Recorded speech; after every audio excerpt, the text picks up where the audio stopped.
Guys, hey, good morning. Eddie Case here, down on another basement. Hey, I'm kind of excited here today. We built some really cool soffits.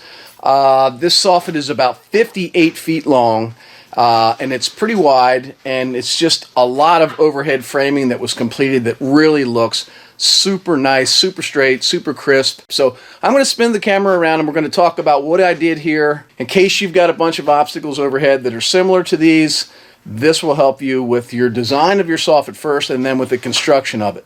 All right, we build the absolute best soffits. They're the strongest, they're the straightest. Let's take a look at what we did and why we did it, and see if we can help you out with your soffits. But let's take a look at these things. So I'm just going to pan my camera down the basement here with the other end of it down there where that guy's working way down there. It's 58 feet away. And if you look up overhead here, we've got a 58-foot soffit running all the way down. Some spaces it's like 12 feet wide. Right over top of my head here, it's 10 feet wide. But we had some really wide ductwork here. You can see all this ductwork here is about 6 feet across. And then we had an opening here where it could go back up, but we had a sewage line up in there, and then we had a big fat piece of gray steel here. So we just decided to go from this side here, and you can see my soffit ladder here. All right, that's the thing that looks like a ladder that's running down the side. We hung one on this side of the gray steel. We'll come all the way back over here, about 10 feet over, and you can see the other soffit ladder right here, which runs the whole way down 58 feet to the other end. All right, we built these sections out of 16-foot plates, 16-foot 2x4s, and we have like 3.5 sections of that to get down to 58 feet. Okay, and you can see on the bottom here how we crossed over from this ladder right across to that ladder over there on the other side of the gray steel. That's about 10 foot here. All right, so let's just walk down here about 30 feet. And you can see over here, once we get out past this opening over here where we had our ladder, we have a wall. So we're crossing over here where the wall is, right over to the wall. I'll walk over here, I'll show you. Okay, we actually have a 2x4 going perpendicular here that we nailed to the wall studs, and then our crossover pieces came over and tied into that 2x4 here. And once we get out past the end here, then we're back to tying our other side into the edge of that soffit ladder. I'm just showing you what we did and why we did it. So now here you can see where we crossed over to the wall, and now we're coming into an area that's like three-dimensional here. All right, we have two 45-degree walls that step that wall in the center back, and we just ran our soffit crossovers right back into that odd-shaped area there. See how they just go across and they tie in there. And in this area right here, these are actually almost 12 feet across here. All right, then we'll come on down the line here. And here's something interesting on the end here. I have a lot of folks that email me and ask me, what do I do if my soffit is approaching a window? I don't want to take it all the way over and have it in front of the window, because most of the window will just disappear. You can see how low the side of the soffit is in relation to that window. Now, if we would have taken it right over to the window, there would only been maybe about 8 inches of window showing at the bottom. So what we do is we go up inside here and we create a valance effect. Okay, you can see up in there, I've framed up in here another little ladder up in there, and I've opened up this area right in front of the window. So the soffit's going to come across, and when it gets about 2 feet from the window, I framed up inside. Okay, I framed a rectangular spot up there that's about 20 inches deep so that the window can open fully, and we can still capture all of the window up inside that valance area, and that'll all be drywalled up in there. All right, so if you have a soffit heading towards a window, which is an unfortunate situation, that's the way we handle it. We just create an opening up in there in the drywall soffit that will allow us to open the window fully and give us maximum light in that area. All right, so there's that wide 58-foot soffit. You can see we've got recessed lights in here. See the row of lights running the whole way down. Plenty of hollow space up inside our soffit there to hang our cans. So we've got good light.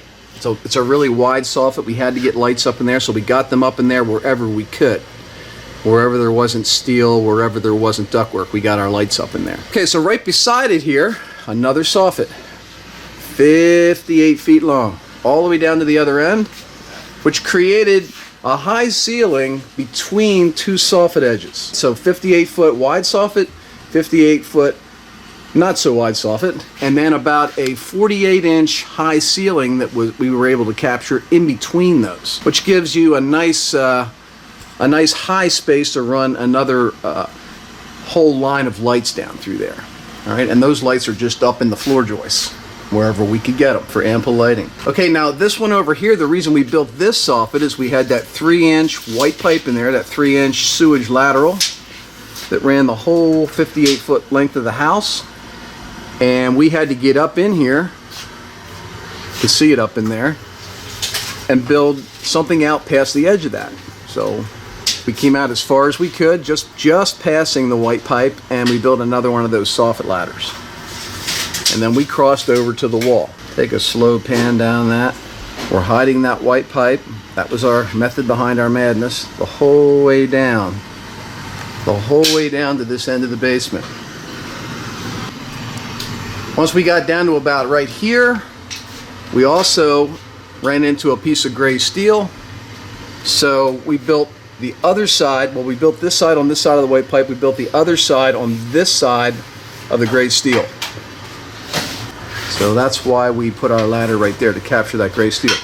Over here we had another piece of gray steel, so we built another soffit, a ladder on both sides, and we hid this piece of gray steel over here. We also had a piece of ductwork right there, which is why we're out so far with our ladder on this side. We couldn't get any closer to the steel because we had to hide that piece of ductwork right there. But what happened here, in between the two pieces of steel, we have another high ceiling.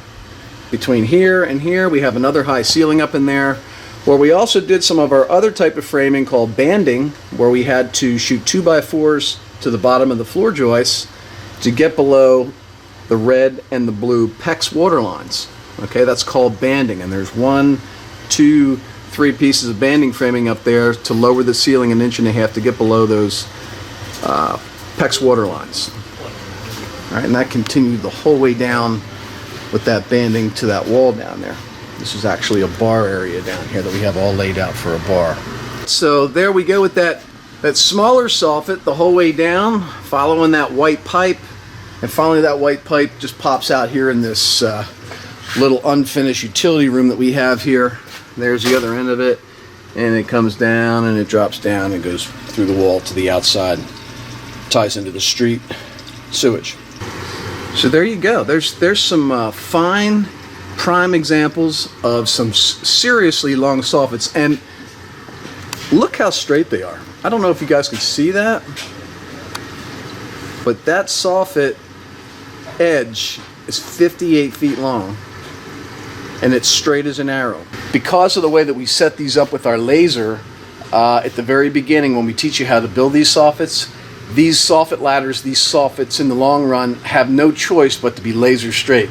Now, the other big factor to straight soffits obviously is choosing very straight 16-foot 2x4s when you go shopping for your lumber.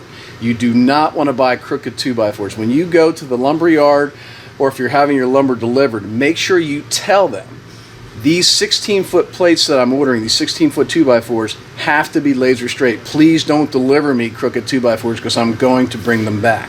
All right, tell them why you need them to be straight, and hopefully they listen to you and they bring you straight lumber. If you're picking them out yourself and loading them in your own truck or your trailer or whatever, bringing them back to your basement, sight every one and make sure that they're laser straight, because it makes your job so much easier. You cannot build straight soffits with crooked 2x4s. Okay, so I hope this video, I don't know how long it turned into be here, it's not that long. I hope this video helped you. If you're looking overhead in your basement and you're just saying to yourself, what in the heck am I going to do to cover all this ugliness overhead, all this ductwork, all these beams, all these pipes, all these water lines, gas lines, whatever overhead? 99 times out of 100 you're going to be putting them in soffits overhead. And my madness to this video was to show you how to cover things that are overhead and make it straight and pretty to the eye, make it aesthetically pleasing. You notice my soffits don't go in and out and up and down. They're straight. In this particular example, 58 feet long, 2 of them, 58 feet long, perfectly straight. All right, I didn't try to get cute and go in and out with them because I could, because the ductwork maybe got a little bit smaller up this end of the basement, so I brought it back in a little bit. None of that nonsense. Find the furthest point out and get a straight line, and we're snapping a chalk line up there for our ladders, and that's how we're building these straight soffits. Now, if you want to learn how to build straight soffits, check us out over at the Basement Finishing University. All right, that's our training platform for homeowners where we teach you in depth how to do all this stuff. Okay, we've got, I don't know, 20 hours of just framing video footage to teach you how to do this kind of stuff. All right, so if you're thinking about doing this yourself, if this is a DIY project for you and you're planning on finishing your basement yourself, framing your own job, check out those videos at the Basement Finishing University. I have a link in the description below that you can click on to go and learn more about my training platform. One other thing we could talk about on this basement here, it's got nothing to do with these soffits, but we do have a gas water heater here that was in just a bad spot. I'm not exactly sure why the builder thought he should put it there when he had a nice spot up there by the furnace and the sewage lateral out right over there. He could have put it up that end of the house. So what we're going to do is we're going to put it up that end of the house. And we do this quite often in basements. So if your water heater, now not your furnace, you're not going to be moving your furnace, but if you have an obstacle, a utility obstacle like a water heater, and it just doesn't fit the floor plan, move it.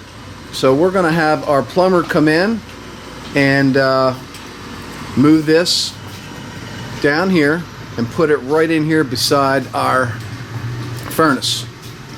All right, we left a spot for it right here, and we're going to bring it in here. You can see right above it is the gas manifold.